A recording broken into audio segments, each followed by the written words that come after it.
Calling this meeting to order, May 21st, 2024 at 6 p.m. We'll start with pledge.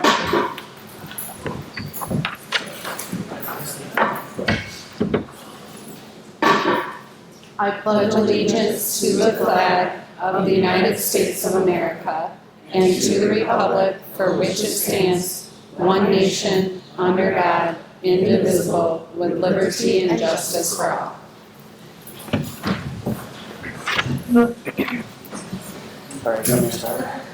So you have to ask for the roll call. Can we get our next is the roll call? Yep. Thornton, Here. Crandall, Jones, Wood, here. Sheldon. Here. Herbstrut, Here. LeBreton. Here.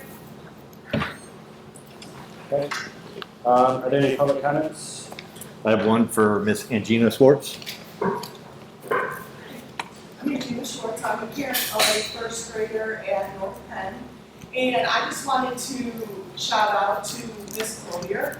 That's who my son has had this year. And I just cannot give praise enough for how awesome of a year that he has had and the growth that she has done with his test scores in reading and in math and just the classroom environment and just the growth that he's done this year as a first grader. And I know we don't hear a lot of, sometimes it's easier to hear the bad that goes on and not necessarily the good that goes on, but I just definitely want to give a shout out to her. I couldn't be more proud to have had her in my son's life, even if it is just for 1 year. And I joke that I wish she could move with them each year, but even for that 1 year, it's just amazing. And you know, it's a very important year as he's starting off his career in education, and I just wanted to give that thanks and shout out to her. She is just fabulous. Thank you.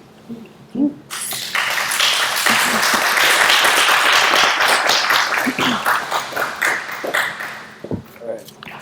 Next is recognitions and presentations. Yes, we have a couple of recognitions. First, I'd like to ask Todd Morgan, who is our behavior specialist at Dunlap Elementary, to come up. He is retiring this year after how many years in education altogether? 32. 32 years in education. That's pretty amazing, and we really appreciate your service. And this is a plaque we're presenting to you that says 2017 to 2024, with our appreciation for making a difference in the lives of Pennfield students from the Pennfield School Board of Education. So thank you so much.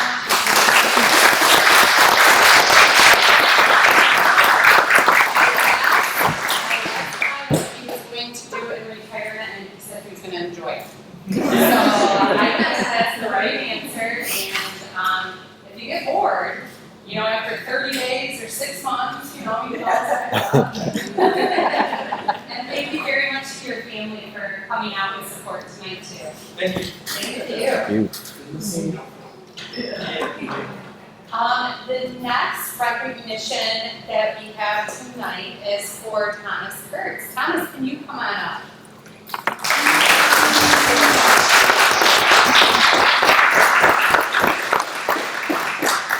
Nice to see you. This is a certificate for you. Thomas plays lacrosse for Pennfield Schools, and he was recognized as an athlete of the month. And so we're super proud of you and wish you all the best too. Congratulations.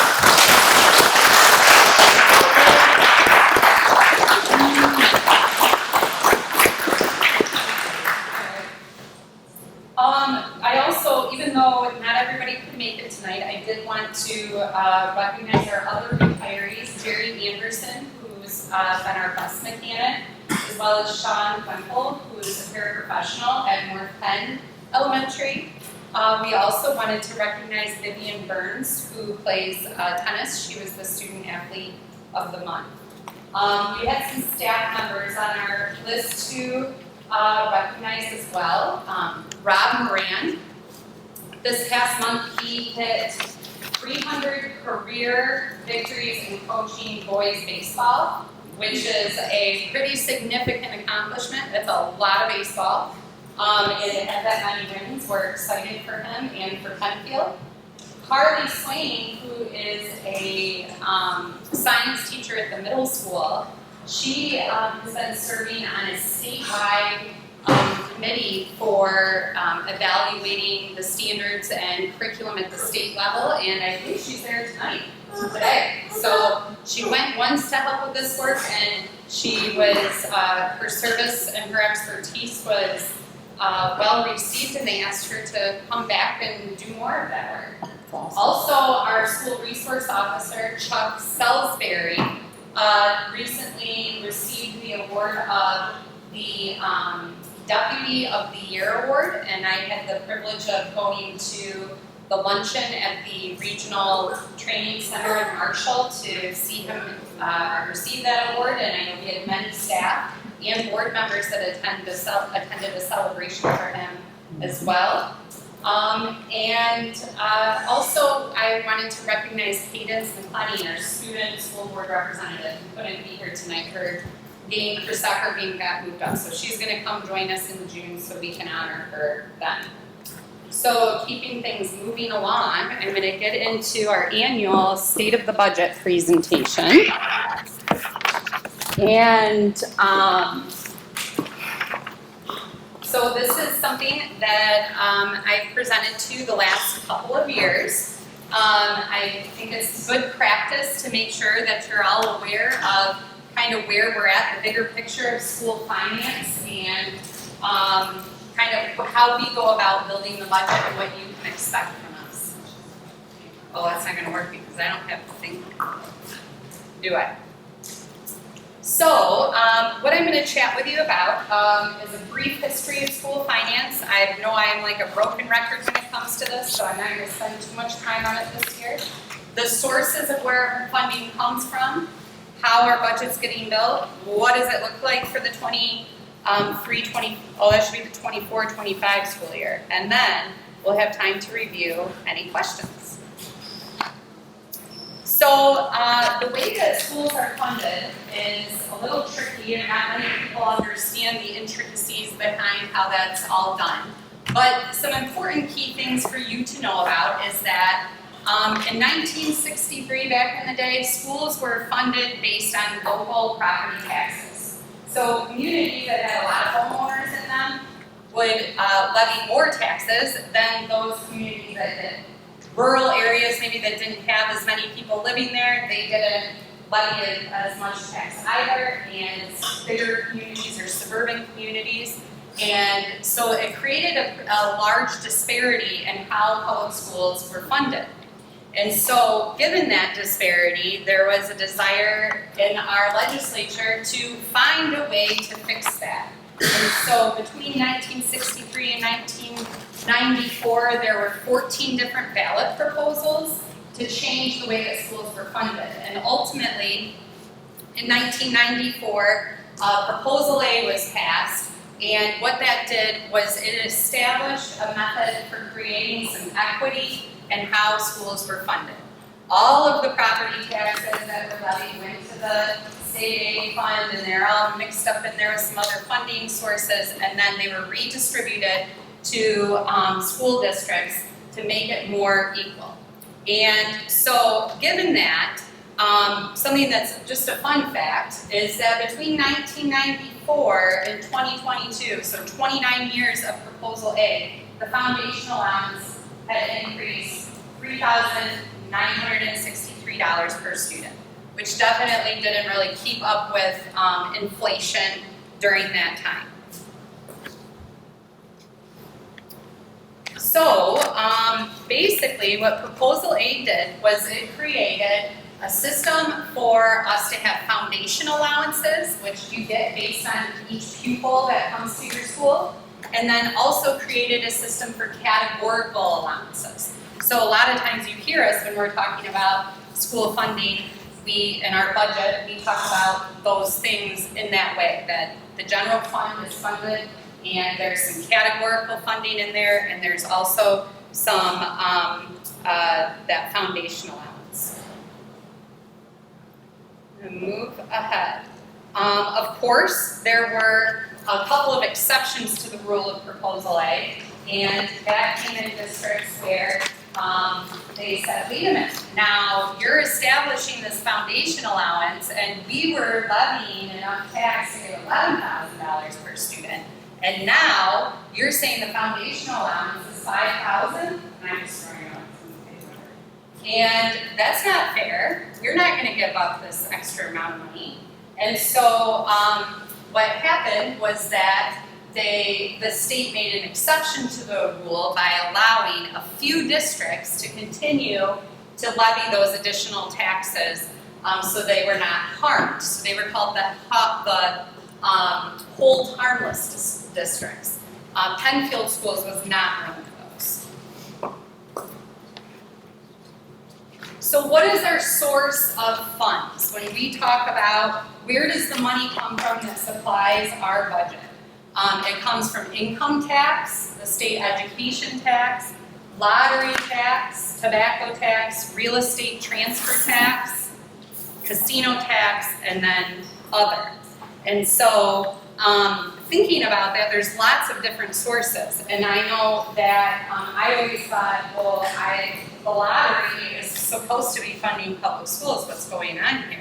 But you can see that it's really not this huge amount of money that is actually coming from the lottery. The lottery goes to lots of things. So just a quick recap. Property taxes go to the state, then they get redistributed out to all of the school districts on a per pupil basis in the form of a foundation allowance. We are not a hold harmless school. We are a base foundation school, and so we are reliant on those enrollments. We also do not have a large source of non-homestead property tax. As you know, we just passed the non-homestead property tax millage renewal, and that source of our revenue makes up about 5% of our budget. So just looking at this year for this current school year, looking at what our different sources of our revenue are. Our federal sources is about 2%, local sources is about 6%. Revenue from the IS, the intermediate school district, is at about 5%, so the reimbursements that we get for special education. And so our state sources, that previous slide I just showed you, that actually makes up about 86.2% of our general fund budget. So because this money comes to us on a per pupil basis, we are very dependent on our student enrollment for being able to create our general fund operating budget. And with that, there are some ongoing obstacles that we continue to face. A big one is the birth rate. The birth rate has consistently decreased nationwide and statewide, and so you can tell based on that chart in front of you, if you look at, for example, in 1970 in Michigan, the birth rate was 19.3 per 1,000 live births. Fast forward to 2002, that was 12.9 per 1,000. So already there was a decrease over that period of 30 years. And now, looking now, the birth rate is at about 10.1 live births per 1,000 per 1,000 people per year. So what that means, given that there's not as many babies being born, is that there's fewer school-age children that are available for us to recruit into our public school system. Looking at the enrollment projections, and we have a study that's through this year, but when we look at making our budget, we look at a few different things. First of all, we make sure that we have a study done that kind of tells us what we could forecast or expect. And then based on how conservative we're going to budget, which is mostly based on how certain of what are we going to get from the state of Michigan, we determine, are we going to follow the most likely, the low projection, or the highly likely. And so we have consistently followed this most likely line, but have experienced the least likely, which means that here, our population in this area is continuing to decline. So looking at our pupil count is, you can see there's been ebbs and flows and peaks and valleys and continues to decline. This year, from last year to this year, we went from 1,987 pupils, these are in-person students in seats, to 1,904. So we know that we are trying to take a bigger piece of the pie with a limited number of students to really capture in our district. And that is really what continues to be an obstacle for us. So one of the questions that I get from all of you throughout the course of a year is, well, how many students do we have that live in Pennfield schools that are going to another district or are homeschooled? And you can see the numbers from 2017-18 school year all the way to present. And so we have 323 students that live in district that are going elsewhere, and that number actually decreased from the year prior when we had 331 students that were going elsewhere. So some came back. So where are they going? I included for you the data on that. The largest amount of students that are leaving our district and choosing to go elsewhere is going to Battle Creek Public. But you can see in that third column, how many are coming to us. So we currently have 77 residents of Pennfield that are choosing Battle Creek Public, but we have 680 students that are Battle Creek Public that are choosing to come to Pennfield. Harper Creek, we have 44 that are going out and 33 that are coming in. And Lakeview is 71 going out and 33 coming in. In Gull Lake, the reports that I pulled in didn't differentiate between whether they would be like a homeschool partnership online versus a student that's sitting butts in seats. The Berrien Springs, I mean, we don't really live anywhere near Berrien Springs. That's an online or alternative education program, potentially for students that have left the school system. Another thing that we look at is we're trying to decide, are we going to look at the highly likely, most likely, or least likely scenario for student enrollment trends, is we look at the trend data of what are our class sizes doing from year to year. And so our analysis this year shows that there's an average decrease of about 15 students from the time the cohort of students start in 9th grade to 12th grade. And that's because we've honed in on that our class sizes, that's where the most volatility of our enrollment really occurs at. Another thing that we look at is our dropout rates and understanding how many of our students that leave us end up in another district or potentially come back and graduate from our district. And so we keep tabs on that.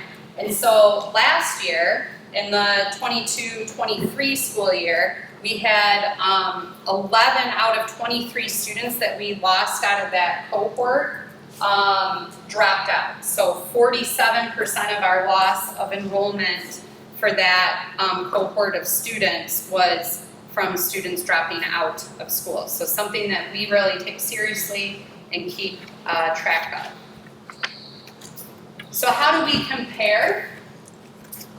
We know that a student, when a student leaves, we want to know what happens, where they end up.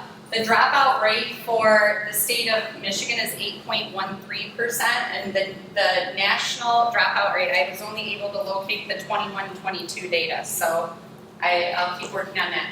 But I made another error. That Pennfield dropout rate, that's from last year, 22 to 23, our dropout was 7.02%. So doing better than the state of Michigan. And it's unclear really where we're at with the nation at this point. Looking at how we compare to those around us, I included the stats of how Bellevue, Battle Creek, Marshall, Lakeview, and Harper Creek compare in terms of their dropout rates compared to us. And then looking at our graduation rate. You might be going, well, this doesn't add up, the graduation rate and the dropout rate. The graduation rate is based on what percentage of students are graduating high school in 4 years. So it doesn't account for students that are in the early middle college program, or maybe a student that has left education but is still age eligible to come back and complete their education. And so our graduation rate is 88.88%. And looking at that, we're leading the pack in terms of the city schools around us. So we currently have 18 students that are in Pennfield Pursuit Academy. That's our alternative ed program that we would otherwise be sending out to another alternative ed program. And we have 9 students that are enrolled in Graduation Alliance, which is a program for students that have dropped out or been expelled to be able to continue on. So this year, the other thing we have to keep track of too is how many kids are graduating as seniors, and then how big is our incoming kindergarten class. And so this year, our senior class is leaving us, and that's 161 students. And so the 11th graders that will be moving up to 12th grade is a class of 158. We already did kindergarten roundup. I had prepared this before we had done it. And our kindergarten roundup went great. All of the appointments were taken. We're so appreciative of our pre-K partners who had our information, and parents all signed up and ready to come and get enrolled. Last year at this time we didn't have really remotely close to that many students signed up yet, so we're excited about that. A couple of other things is we do have the homeschool partnership currently with Lighthouse, and that's something that we're looking at whether we want to continue that or not moving forward. That could potentially impact enrollment too. So the biggest thing though is school of choice. So this year we have 848 students that choose to come to Pennfield out of the 1,902 FTE. It's a pretty big deal, and while we are sending students out that reside in Pennfield, it's still a net gain of 525 students. You know, if we had 100% of our residents were coming here, that's still an important thing to know. So 45% of our student enrollment is school of choice. An additional thing that's good to know is that we did gain 40 FTE by engaging in the homeschool partnership with Lighthouse Connections, and that's for students that are homeschooled and do some non-core classes, so they're electives through them, and we partner to make sure that the paperwork gets filed with the state. So, looking at our budget. So currently, what we came to within the winter, and I don't know what was wrong with me when I was doing this, I have all the 2022, 23, and it's 23, 24. I gotta get caught up on the times. But when we came to you with the budget, amended budget in December or January, what month was it, Gina? Was it February? February. We came to you with a deficit budget of $383,000. We lost from fall to fall a total of 83 students. but we can add back in that there were 40 that we recouped from the homeschool, the shared time partnership. So that made the blow a little less than what it could have been. So thinking about the future, and a lot has changed since I made this presentation, because now we've had the May conference revenue, or the census, what is it? What is the first? Revenue estimating conference. The what? Census Revenue Estimating Conference. CREC, they meet quarterly. They look at the school aid fund. They look at what we can expect moving forward. And so currently the number that we're hearing for next year is $241 per pupil, which is not like it's been the past couple of years.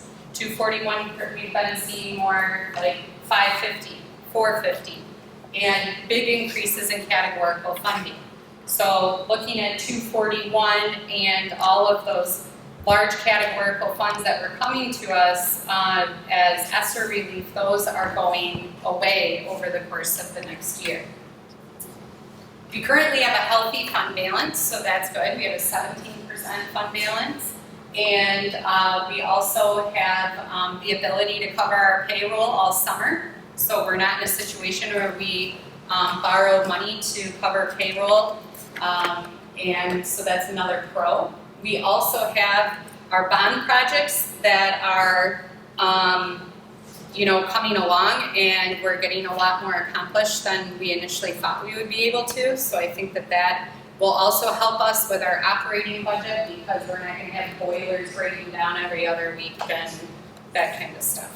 Also, I would say worst case scenario is we maintain a status quo budget. And that's based on looking at, okay, if there was a $241 per pupil increase and we knew that we were going to have these reductions in enrollment, that we would plan based on what we have now. What questions do you have? There's one thing that I want to plug for you, and that is that public schools have paid back the debt to the retirement, the pension fund that was running at a deficit. And we did that ahead of schedule. And so there was a time where,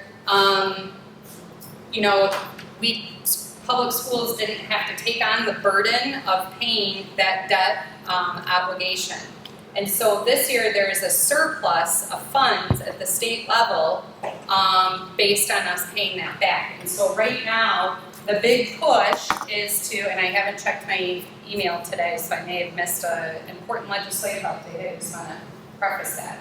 Right now, there's a big push though, and it's their MEA is coming together with MASA and MSBO and MASE, all of this public school district organizations, because we want the legislature to reduce the amount of money that we have to pay into the retirement system, because there's a surplus and we pay at a lower rate that puts more funds back into the general fund.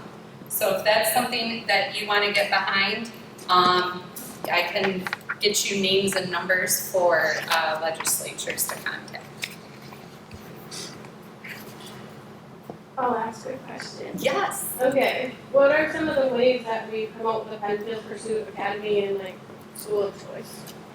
So one of the ways that we promote the Pennfield Pursuit Academy is when we have a student that we know is struggling, that is not on track to graduate, meaning that they're no longer at their class status. That's something that we start having conversations with them about.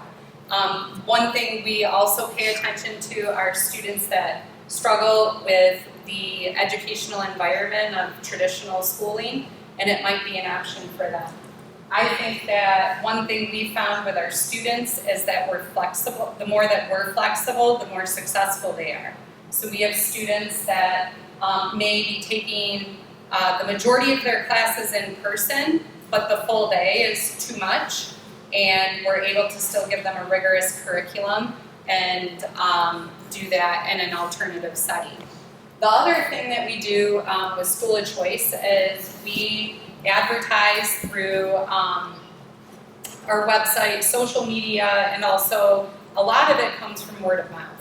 And I can say that over my 2.5 years here, that's the primary way that I hear about why people have made that choice is because of word of mouth recommendations, knowing somebody or meeting somebody and hearing the good testimony of what's happening here, and that's why people choose Pennfield schools. Great question. Thank you. So Angina and I have been working, everybody, all the administration has been meeting with us. We've been working diligently on putting together a balanced budget to bring to you on June 4th. I think. No, June 18th? Okay. Or whatever the June date is. I don't even know. June, In June. and it's gonna Okay. be here tomorrow. Yes, and we hope to be able to come to you with that, hopefully knowing what that per pupil allocation is, because that obviously helps us tremendously with budgeting. Okay, you're up, Mrs. Bruce, Dr. Bruce.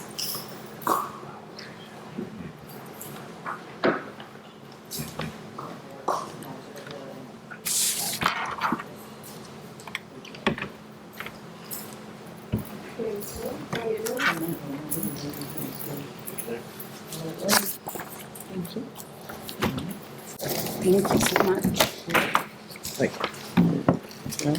Thank you.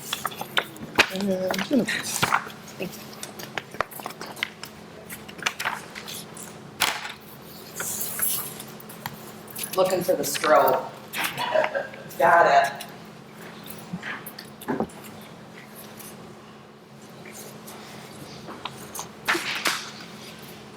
All right, thank you, Mr. Allen. Did everybody get a hand? I'll give a hand. Okay, good evening, President Fortin, members of the school board, and Mrs. Lemmer, and our community members and admin.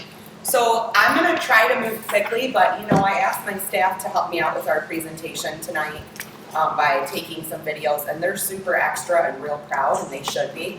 And so I'm gonna try to move as quickly as I can, but I just encourage you to settle into this very humid and warm room tonight. So you do have a packet of handouts, and I'll kind of guide you through the handouts as we look at some things on the screen. So I'm super proud today to present on our points of pride for Pennfield Middle School. And this is just kind of an outline of what I'm going to be talking about today. So on handout 1, I'm not going to spend a ton of time on this, but you're welcome to look through it. This just outlines the different systems in our building and the ways that we collaborate and learn together, and the frequency of such meetings and collaboration opportunities. Our staff has been working really hard this year. And what you're going to see on the second handout there, if you go to the next page, is some of the stuff that we do to prepare for NWEA testing, which we use as one of the metrics. And we know there are many metrics to look at student progress data. This is one of them, and it's one that we focus pretty hard on as a staff, and our students as well. And so this just kind of walks through what we do to prepare, what we do to prepare the student body, and how we kind of come together to say, okay, it's time for us to show what we know, and then to be able to use that data. And although we know that NWEA is not like the only metric and there's so many other things to look at, it's a really strong predictor of some other success factors, so we do take it very seriously and analyze it with a pretty keen eye. So what you're gonna find on the next couple of handouts is our outcomes for this year. And we are very, very proud to share our outcomes this year. We had some really big highs this year that we haven't seen in such significant ways.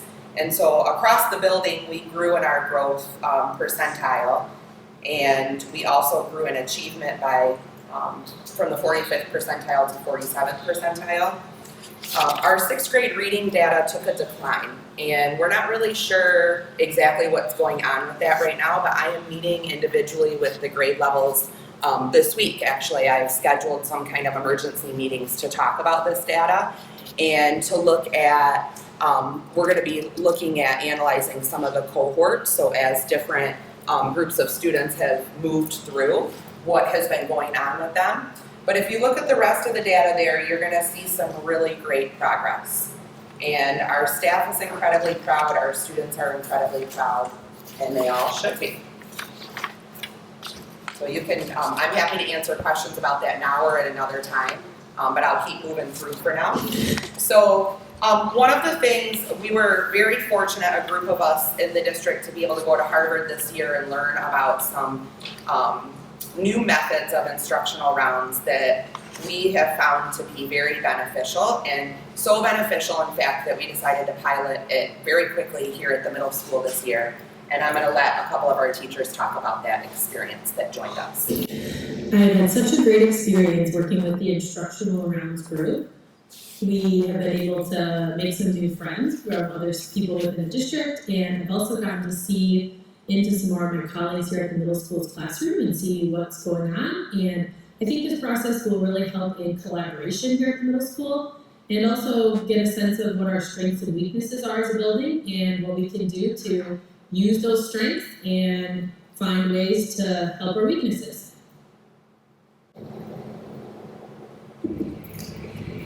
My experience this year with instructional rounds has been extremely positive. I was, first of all, honored to be asked to be part of it because I think it's really important in our district that we're paying close attention to what's going on in the classrooms and identifying a problem with practice to work on.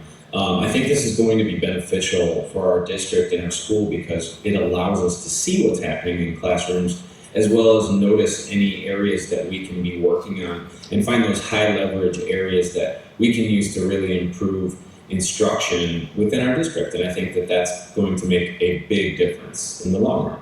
And if you look out at the instructional rounds handout, you'll get a little overview of what this really means and how it works, and how we're putting it into play here as a pilot here at the middle school with the hope of expanding it across the district. Okay.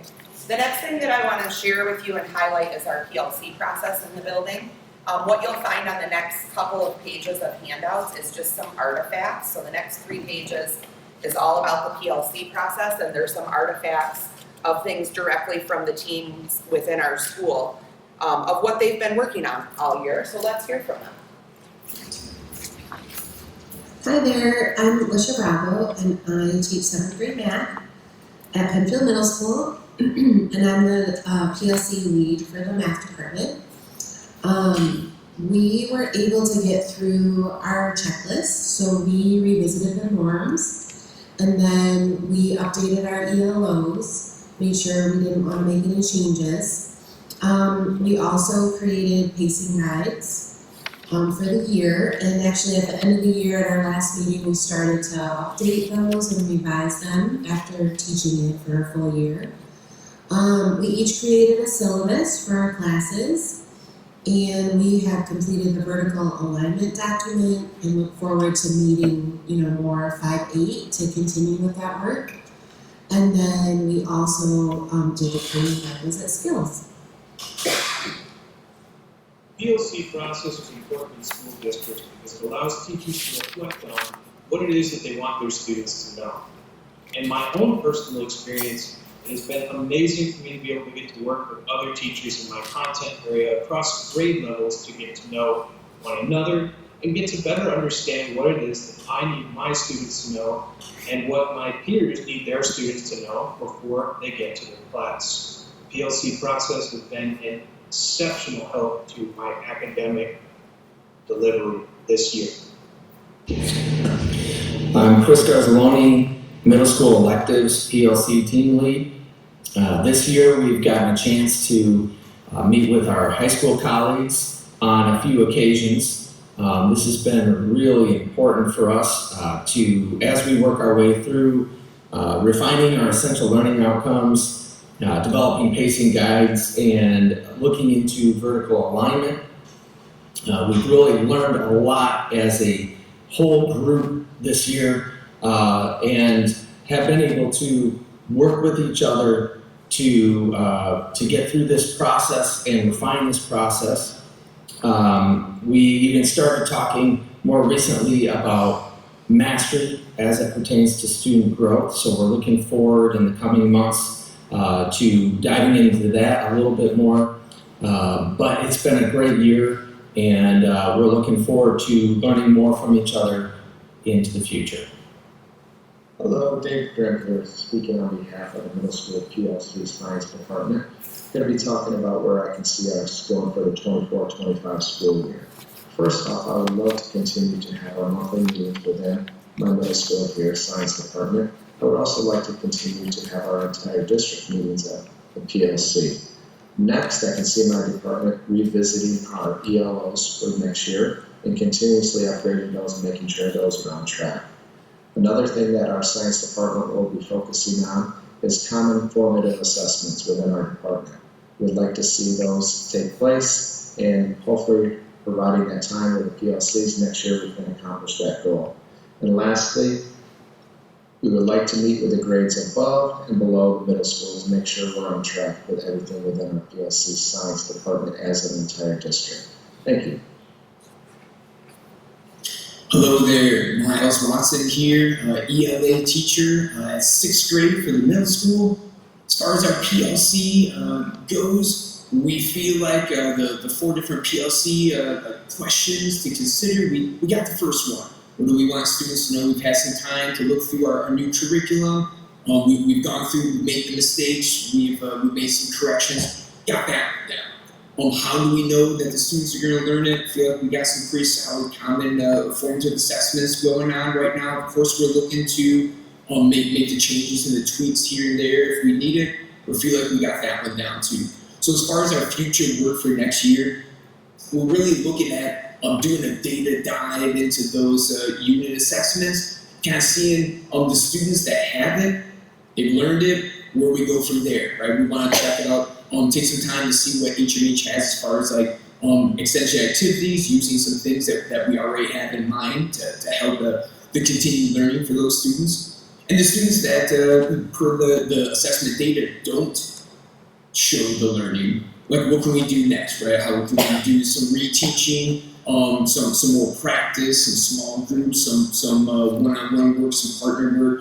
Really want to look at like what HMH has to offer us there. Taking some time to just see what they have and kind of marinate in a little bit, try some things, make some mistakes, and help kids learn through that process. That's our ELA middle school PLC goal for next year.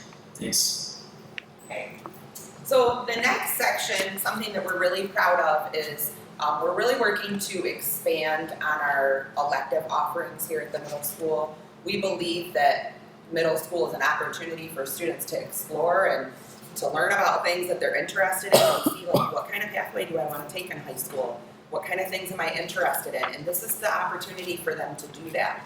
So we've been working on a little bit of course development, and 2 of our teachers have exceptionally taken some risks this year. One is Kyle Johnson with the personal fitness class, and the other is Nikki Govier with the publications class. Now, if you know Nikki, I asked her, can you do a brief? I said brief, video. And she sent me back some 4.5 minute thing, and I said, Nikki, like, can you cut this down so she's here still? It's like, this is last week, it's like 7 o'clock at night, she's still here. She comes storming down my office. Well, why don't you watch it? You see what you want to cut out of it, because she has the kids in it, right? But I'm going to skip over like a couple of parts of it, but it's just so well done. It really is, and she's so proud, and she should be, and so is Kyle. We're going to hear from him first. All right, good evening. Mr. Johnson here. Welcome to our weight room. I'm here with my new personal fitness class, the new elective. It's a great class. It's been going really well.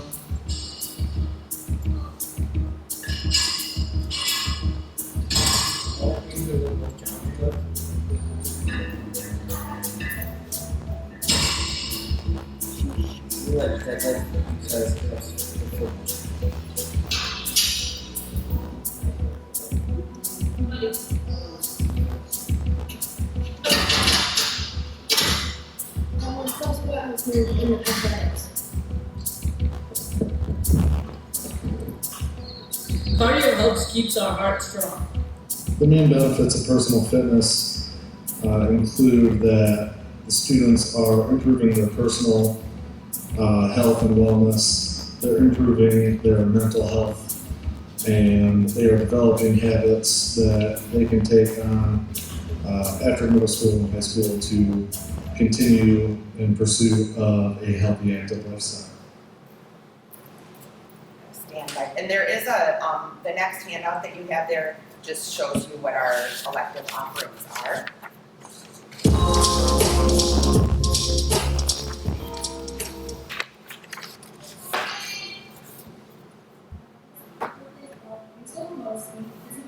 So you can kind of see what they do in the classroom when they're recording some of the announcements and things. Here are just some of the things that they've been working on this year: yearbook, newspaper, the Panther Prowler.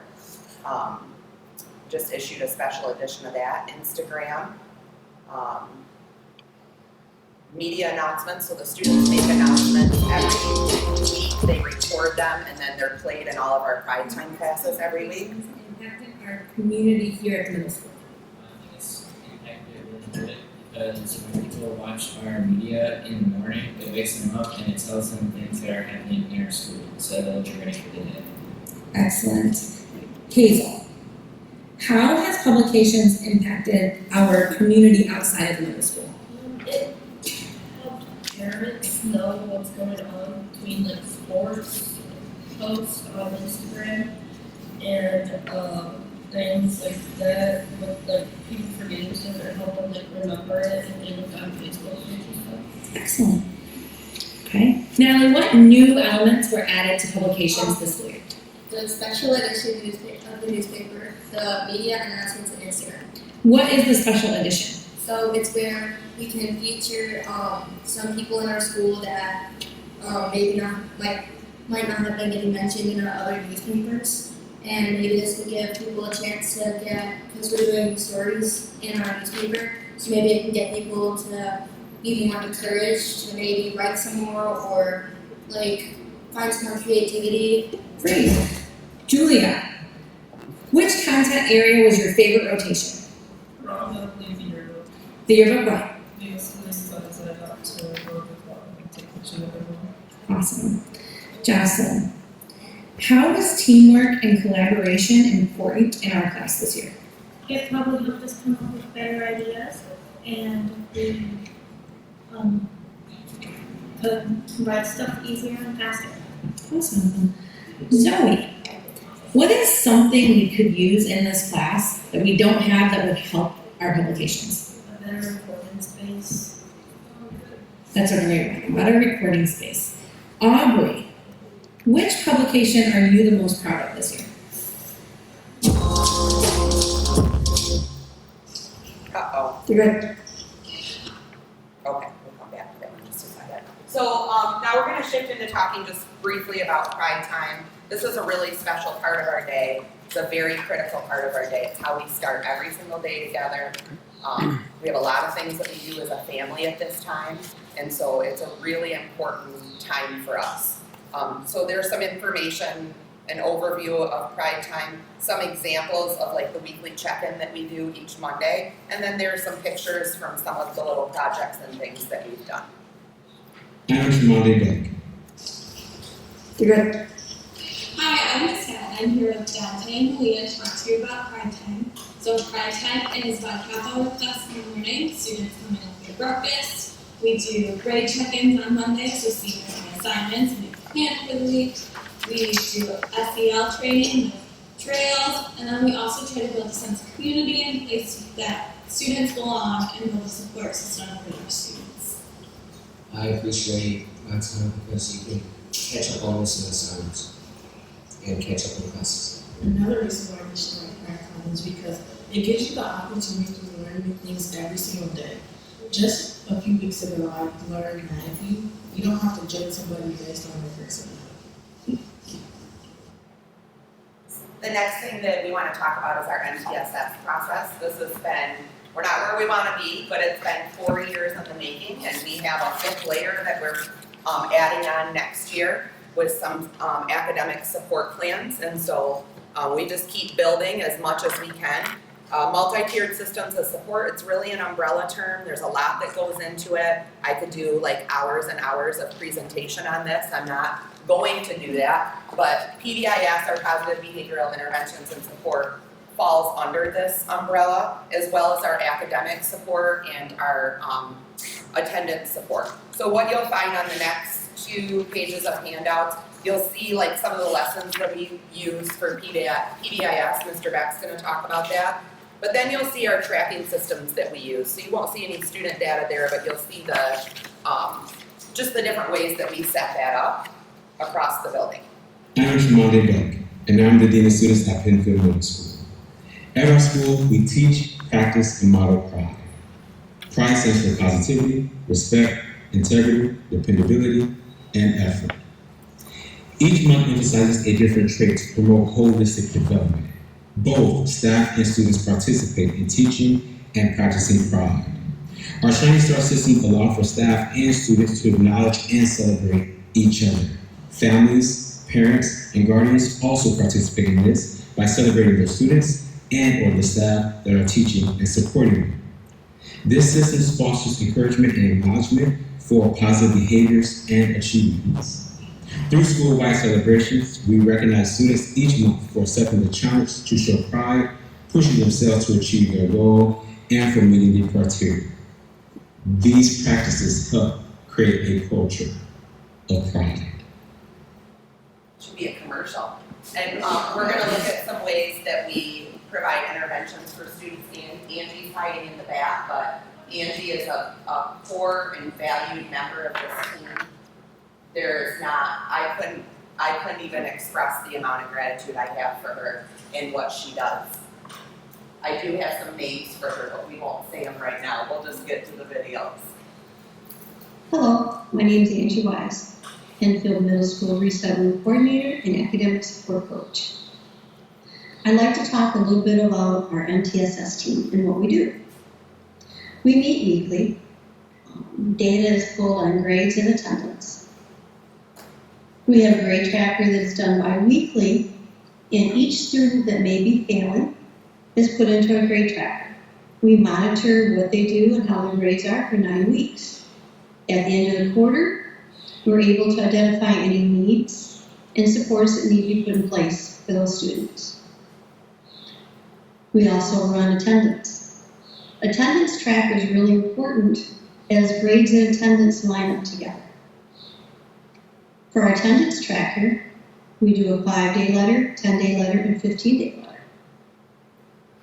When a student hits 10 days, a member from our MTSS team will set up a meeting with student, parent, guardian, and our MTSS member that has them on a caseload.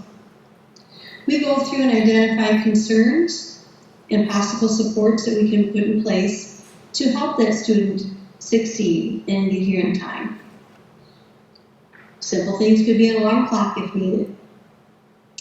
It's nice to hear the students' input as they are a big, big part of this. And they need to be seen and be heard.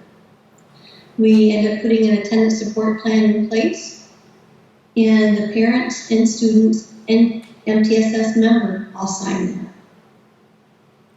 Thank you. Have a great day. And a little bit about Hi, my name is Tana Mainstone. I work academic support at the middle school, which consists of bringing students in at lunchtime and after school if they are failing any classes or missing multiple assignments. I manage my caseload by checking grades and missing assignments every Monday. I also bring students in during Pride Time for some extra one-on-one support. I email them or meet with them on a regular basis, and I also communicate with their parents to give updates on their students. Hi, my name is Hope Rangel, and I'm part of the academic support team here at Pennfield Middle School. I manage my caseload by checking my students' grades and missing assignments weekly, sometimes daily, sometimes just twice a week, just depending on the case. And I also meet with my students during Pride Time, lunch, and I keep them after school as well. I am in touch with the students through email and with their parents through email as well, phone and text messages. One of the things that we've really been working on here in the school is to build more community partnerships. We felt a little out of touch with the community, and perhaps it's because I came in right after COVID that it felt that way. But we've been able to establish some really strong partnerships. Substance Abuse Council, we've been working with BC a little bit. We're trying to build our Reading Buddies program. It's small but mighty, and it's going somewhere. But we're really proud right now of the partnership we've established with Sherman Lake YMCA and what we did with Sixth Grade Camp this year, and also our cadet teacher program with CACC. So we've had multiple high school students come in this year to serve as cadet teachers across the building. It has been so cool, and we're going to hear about camp first. If you look at your handouts, you're going to see a little overview of camp and a few camp pictures. Hi, my name's Tim Simpson. I'm the counselor at the middle school. We took our kids out to Sherman Lake YMCA back in February 21st to the 23rd. Originally we had 2 dates. That whole week kind of matched up, but unfortunately only about a little over half of our kids chose to go out there. After COVID, I think there was just a little bit of hesitation with a brand new experience. The beauty of it is the kids had an amazing time. Every kid that went stayed the entire time, had lots of great experiences. The climbing, the swimming in the pool, boating in the pool, archery, fire building. Most importantly, the time spent in the cabins with their peers. Building those relationships with another adult mentor. And for Sherman Lake staff was great. Seeing the teachers in a new experience. I'm very confident that moving forward, we will be right up near, more like 100% of kids going, with maybe a few here or there that end up not going, but really using that whole experience to make this a great partnership with Sherman Lake. Educationally, all the stuff they do kind of fits right in with our pride. That honesty, caring, respect, accountability. It's something, kind of the pillars there really work well with what we do, and continuing that partnership and growing that partnership is going to be pretty awesome. So excited for the years to come.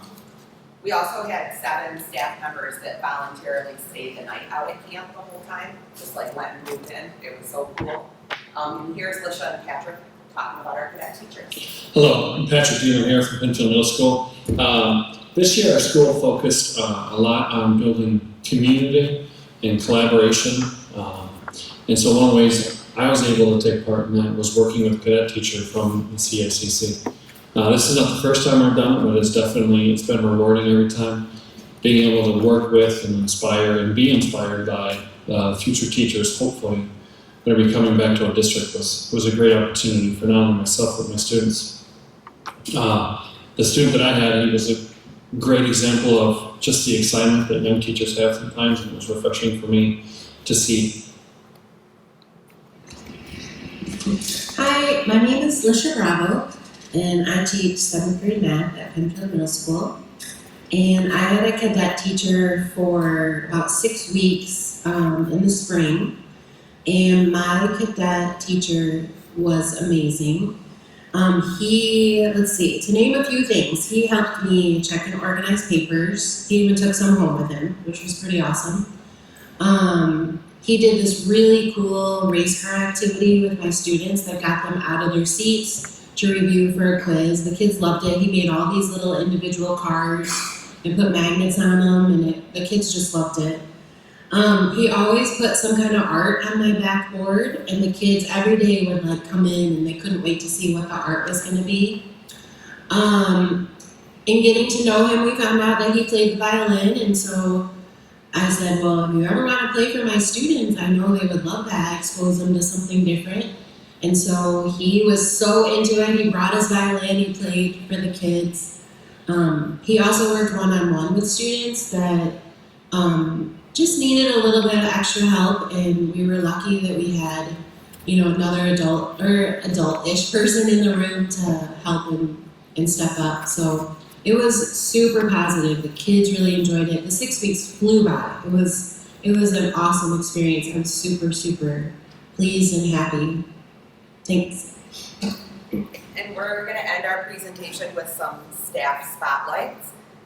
So I want to give congratulations to a couple of teachers who've been learning, growing, and leading this year on their own accord. So congratulations to Kyle Johnson, who graduated with his master's this year in health and wellness education from the American College of Education with a 3.9 GPA. And I told him, this picture is so adorable.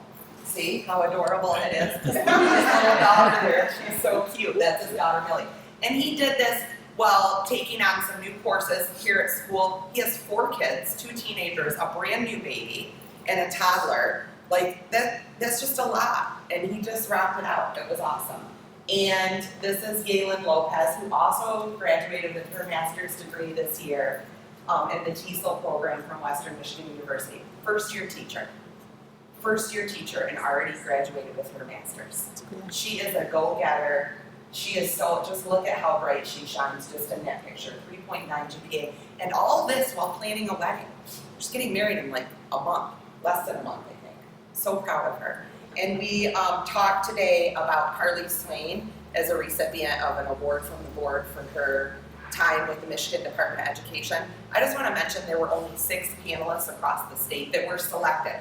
So she didn't say like, yeah, I'll join this. Like, she was hand selected for this committee. And this is actually the 3rd time that she's been back. And she is writing M-STEP questions, like as we speak, for our kids to be taking when they're in 8th grade. I mean, this is huge. And what an honor, and they picked the best, because she is just something awesome. So let's hear from her as our final note.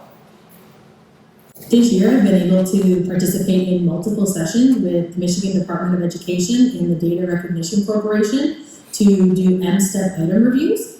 We look at items that students have had on previous M-STEP tests, and we make sure that they are connected to the standards that they're assessing, and we make sure that all of the graphs and charts and information the students are provided work with the question, and that the questions are answerable by 8th grade students on their science M-STEP tests.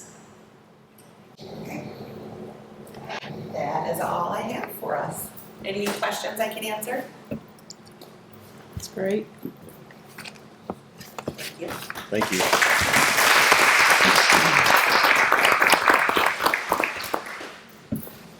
This is Dr. Right? Yes. Thank you very much, Dr. Bruce. Great presentation. All right, number 7 is communications, superintendent's report. Yes. So really quick, just wanted to provide a quick bond update because next Friday is our last day of school for students and staff. And immediately following that, this place is going to be officially a construction zone. So especially main campus, there's going to be a lot that's happening in terms of parking lot work, and then the renovations on the inside of the middle school will continue, and also over at Dunlap. The parking lot work is going to be in all 3 parking lots, so there may be some differences there. We're also redoing main offices and central office, so there'll be periods of time there where we're temporarily relocated, but we'll be sure to put lots of signage and information out about where to find us at any given point in time. So we're ready to go big and get a lot of projects accomplished this summer. Okay, number 8, the consent agenda, 8.1 through 8.5. So I have a motion and a second. I make a motion. Second. Okay, it's been motioned by Don Horton, seconded by Tim Wood to pass 8.1 to 8.5 on the consent agenda. Is there any questions or any discussion? All those in favor, aye? Aye. Opposed? Motion passes. Item number 9 is items removed from the consent agenda. Nothing. Number 10 is items for approval or discussion. 10.1, approval of April bond bills. It is the recommendation of the Director of Finance and Operations and the Superintendent that the Board approve the bond bills for the month of April. for Triangle in the amount of $1,034,657.65, and King Scott in the amount of $10,327.13. A summary of the services rendered are attached. Motion to. So moved. Second. Okay. It's been motioned to approve the bond bills for Triangle and King Scott for the month of February. All those in favor say aye. Aye. Nay.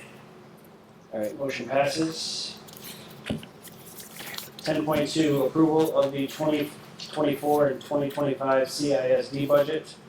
In April, the Director of Finance and Operations, Gina Schwartz, presented the ISD budget to the Board of Education.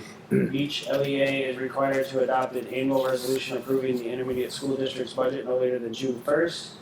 Mrs. Schwartz is recommending the board adopt the CISD budget for the 24-25 school year. Do I have a motion? So moved. Support. Motion's been made to approve the resolution approving the 24-25 ISD budget. Is there any discussion? Can I get a roll call vote? Ford, Yes. Crandall, Yes. Wood, yes. Jones, Herbstrut, Yes. LeBreton, Yes. Sheldon, Yes. Okay. Motion passes. 10.3, accept retirements. By tradition, the Pennfield Board of Education formally approves the retirement of employees in the district. It is the recommendation of superintendent to accept the retirement of Todd Morgan, behavioral specialist at Dunlap Elementary, Sean Wimple, paraprofessional at North Penn Elementary, and Jerry Anderson, bus mechanic for the school district. Thank you for your service to our students, staff, and community. You will be missed, and we wish you all the best in your retirement. Can I get a motion in a second? so moved. Support. Okay, motion's been made and supported to approve the retirement of Todd Morgan, Sean Wimple, and Jerry Anderson. Is there any discussion? I just want to thank all of those retirees for their service at our district. Anybody else? Okay, all those in favor say aye. Aye. Aye. Nay? Okay, motion passes. 10.4, approval of overnight senior trip. Policy 2340, field and other district-sponsored trips. Requires the board to formally approve district-sponsored trips which are overnight. It is the recommendation of the high school principal that the Board of Education approve the overnight trip for graduating seniors, which is sponsored and supervised by the PUP committee. Do I have a motion to approve? So moved. Do I have a second? Support. Okay. Any discussion? All those in favor say aye. Aye. Aye. Aye.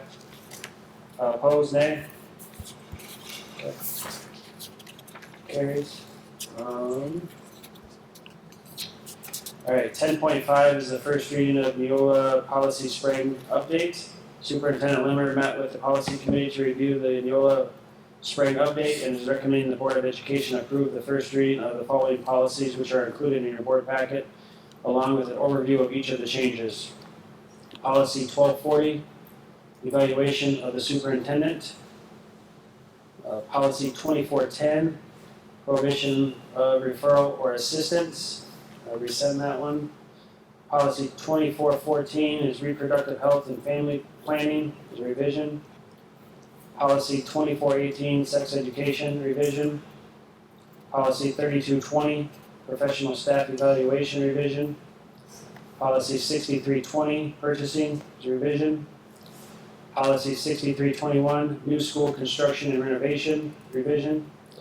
Policy 6325 is procurement, federal grants and funds, revision. Policy 6350 is prevailing wage, it's a new one. Policy 6520 is payroll deductions, revision. Policy 8800 is religious, patriotic ceremonies and observances, is revision. Do I have a motion for the first reading of these in a second? So moved. Support. Okay, had a motion and a second to approve the first readings of the policies from the spring update. Is there any discussion on any of these? Seeing none? All those in favor, aye. Aye. Aye. Opposed? Okay, motion passes. 10.6, is this good take now? What? Is this one? No, that one's accurate. Okay. It was the calendar. Okay, sorry. Approval of Pennfield paraprofessional contract 2024-2025. Superintendent Limmer, Director of Finance and Operations, Mrs. Swartz, and Dr. Stephanie Bruce, Middle School Principal, are recommending the Board of Education approve the 24-25 contract for paraprofessionals, which includes some grammatical updates and compensation increased from $16 an hour to $18 an hour. Do I have a motion and a second? So moved. Second. Second. Okay, there's been a motion to approve and seconded, to approve the 24-25 professional contract. Is there any discussion on this? Again, I would just like to thank all our paras for all their hard work. And congrats on your raise. All those in favor, aye? Aye. Opposed, nay? Motion passes. 10.7, approve entering a closed session. The superintendent has requested the Board of Education enter a closed session for the purposes of conducting her annual evaluation as permitted by the Opens Meeting Act, Section 8A. Do I have a motion to go in a second? So moved. Support. Okay, can I get a roll call vote? Forden, Yes. Crandall, Yes. Jones, Wood, yes. Herbstreit, Yes. Sheldon, Yes. LeBreton. Yes. Okay. Motion passes. So now go into closed session. Okay.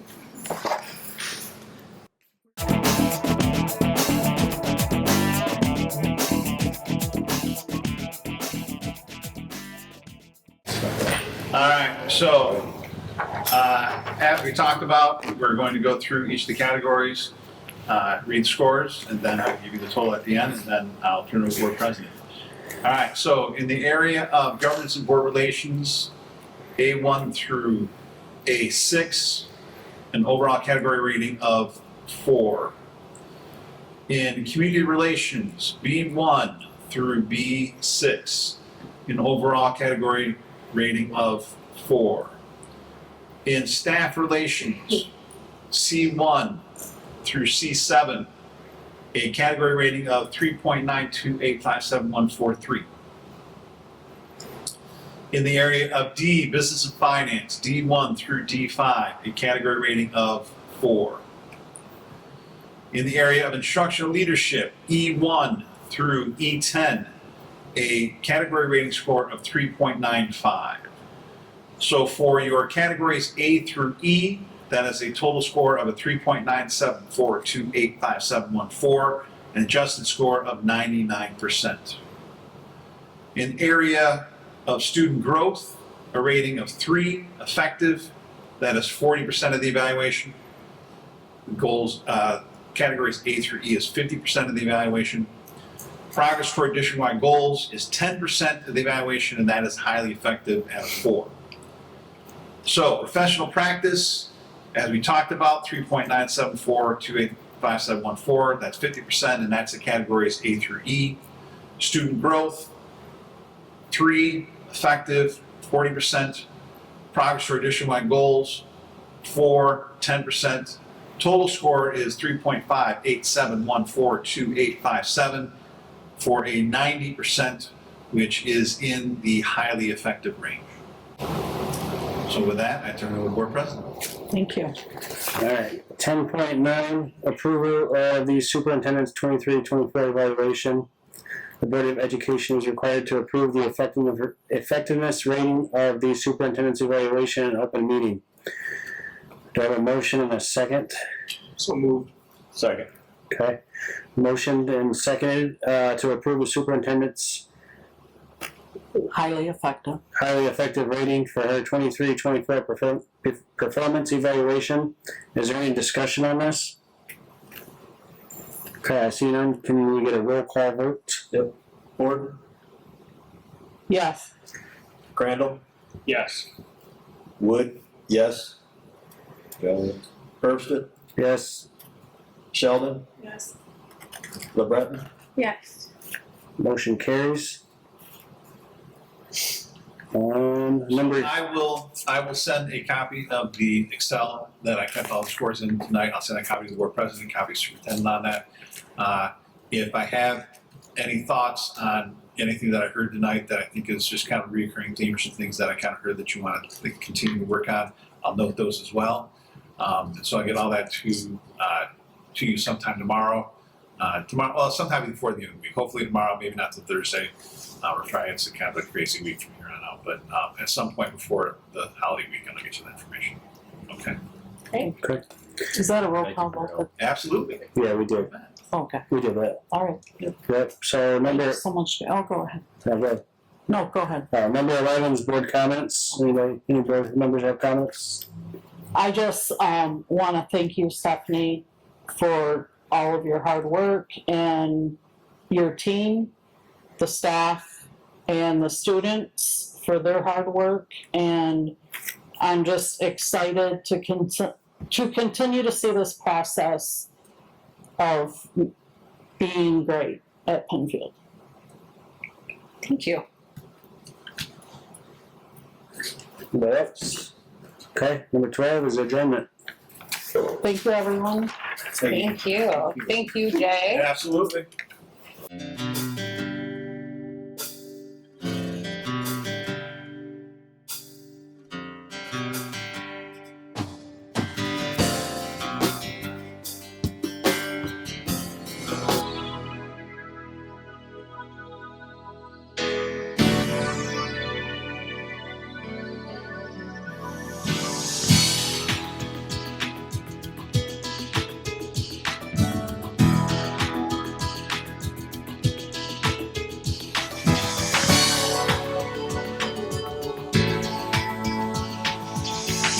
Access Vision.